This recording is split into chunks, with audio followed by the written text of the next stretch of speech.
My Congo, my Congo. I couldn't sleep today. I couldn't sleep today because of Congo, the DRC, the Democratic Republic of Congo, my country, your country.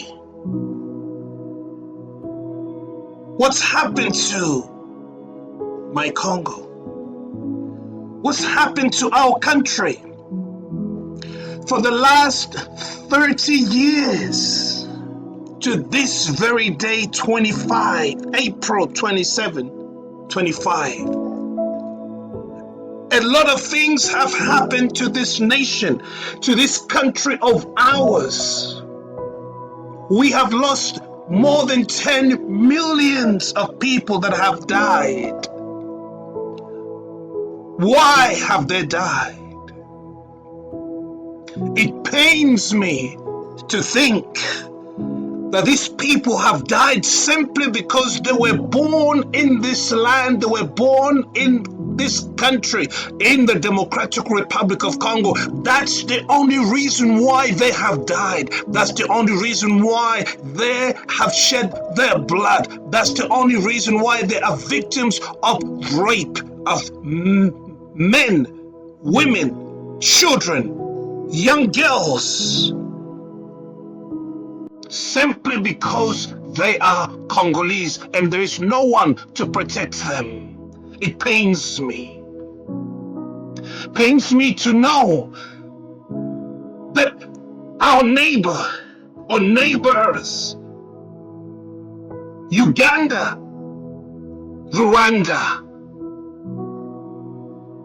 and Kenya,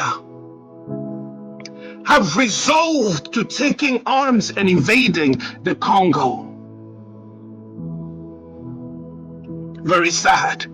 It is a sad day for me as I remember the deaths of millions of people.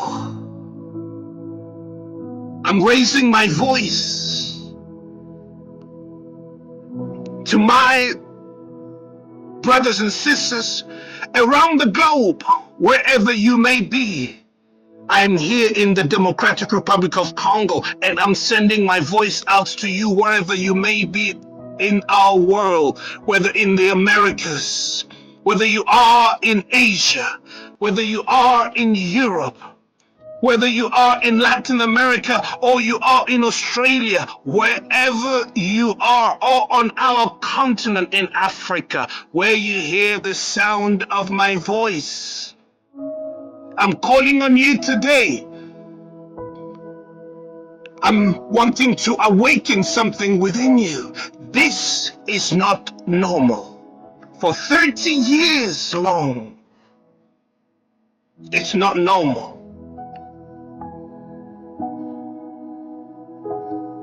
Let us not forget the dead.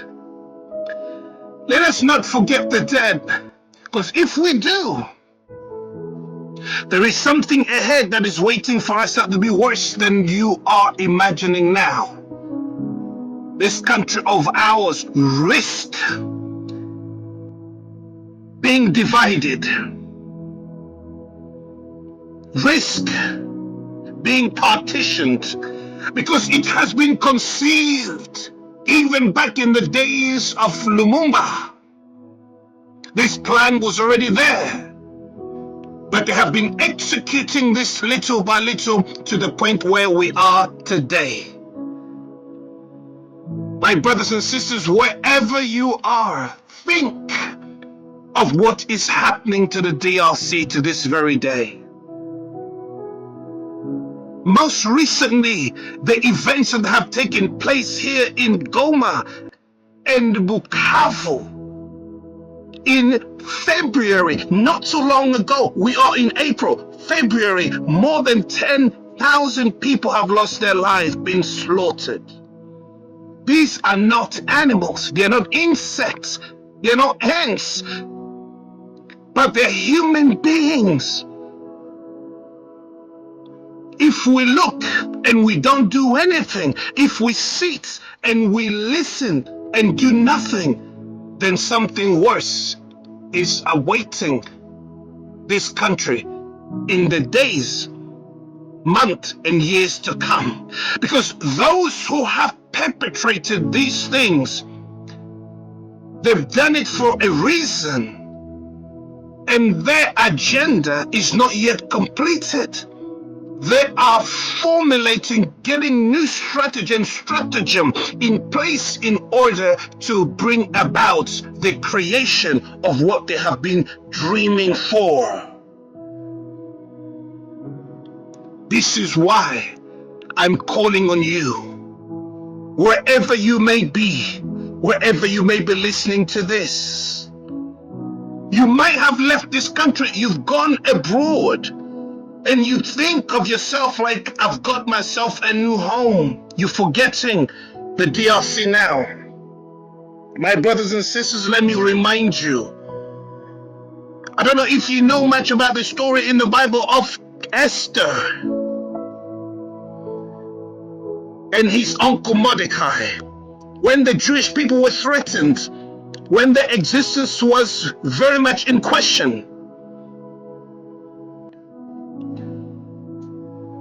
Mordecai went to Esther, who was married to the king. And he said to the king, he said to Esther, he said, Esther, we are threatened. Our existence is threatened. Unless you do something now, we will perish. Esther said to him, what am I? Who am I? How can I save these people? I have nothing. I can't even approach the king unless he summons me. I have no right to appear as I want. What am I going to do? Mordecai looked at Esther. He said, Esther, do not think that if these people are exterminated, you will be spared. And also, who knows if you came to the kingdom for such a time as this? There is a lesson we can glean from that. Esther appeared before the king without being summoned, for he asked for people to pray for her, and they did for 3 days, and she appeared before the king and explained the matter to the king. And the king spared the Israelites according to the Bible. Now, I'm thinking about the Congo. I'm thinking about the motherland. I'm thinking about where you're from. I'm thinking about your origin, the land of your ancestors. Today you have a new home. Yes, you're living in the US. Yes, you're living in Americas. Yes, you're living in Europe. Yes, you're living in Australia. Yes, in India. Yes, living in other countries in Africa. Yes. But what is happening here in the DRC will affect you one way or another. Do not think if we lose this country today, it will not affect you. It will affect you no matter where you are now. And like Mordecai asked Esther, who knows if you came to the kingdom for such a time as this? I can also ask you the same question. Who knows if you left this country to go wherever you are in the diaspora? Who knows if you went there for such a time as this? The job you have, the contacts you have, the position you have, the people you know, the governments that are where you are, these are your kings. In terms, if we use the analogy from the Bible, go and speak to them on behalf of the DRC, the United Nations, the Security Council, the EU, all these international organizations. Even though they have done nothing up to this very moment except give declarations that lack words, if we continue to do something, then something will happen. I'm calling you. I'm asking you, wake up wherever you are. You've seen what the AFC of Nanga is doing.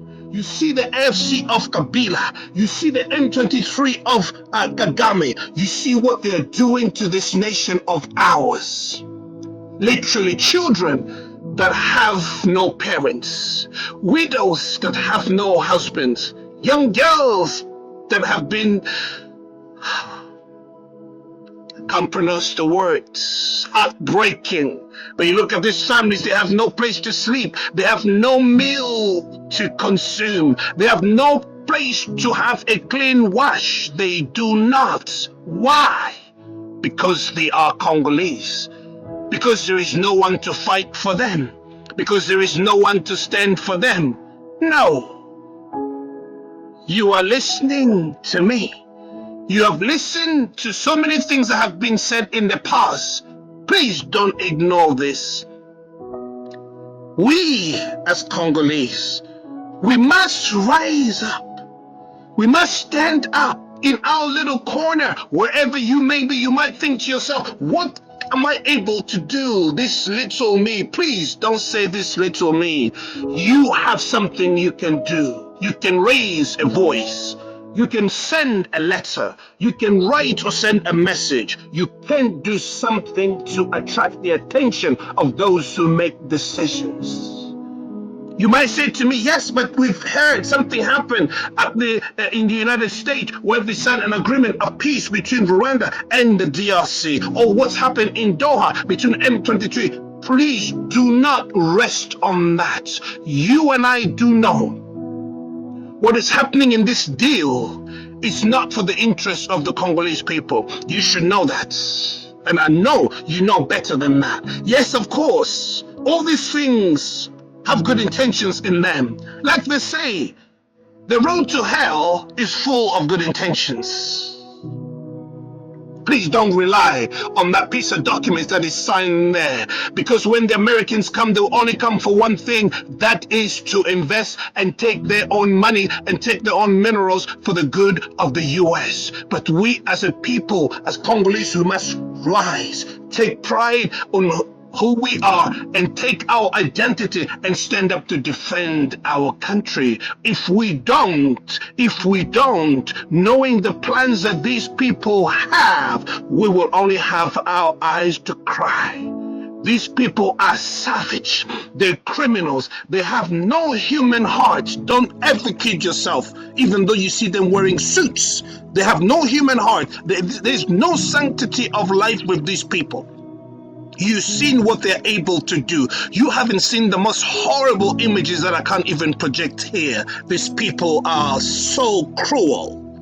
That's just their nature. They live on blood, vampires. This is what they live on. But I'm asking you, I'm calling for your attention. Wake up. Put pressure on those who make decisions. Write to your local representative. Speak to them about what is happening in the Congo. Tell them, show them whatever you can. Something must happen. This is our nation.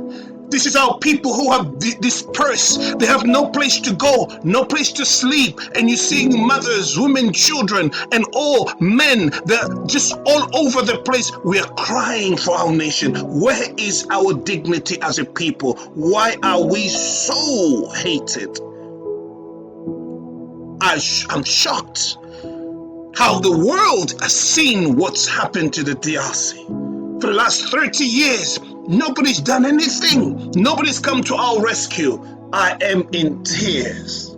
I'm afflicted, in pain when I see all of this. The indifference of the nations. Of course, it is our own problem and we have to deal with it. We can't rely on other people, but all I'm saying is we must have a united front. We must have this at the forefront of our mind. Our country, our nation. Let's rise up and do something.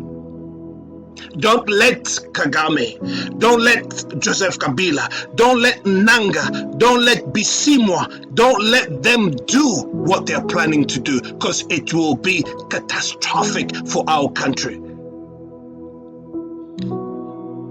Let's rise up. Let's stand up. Let's fight for our nation. And let's do something today. I beg of you, wherever you are, do something today. Take care of your families and take care of yourselves. Bye for now.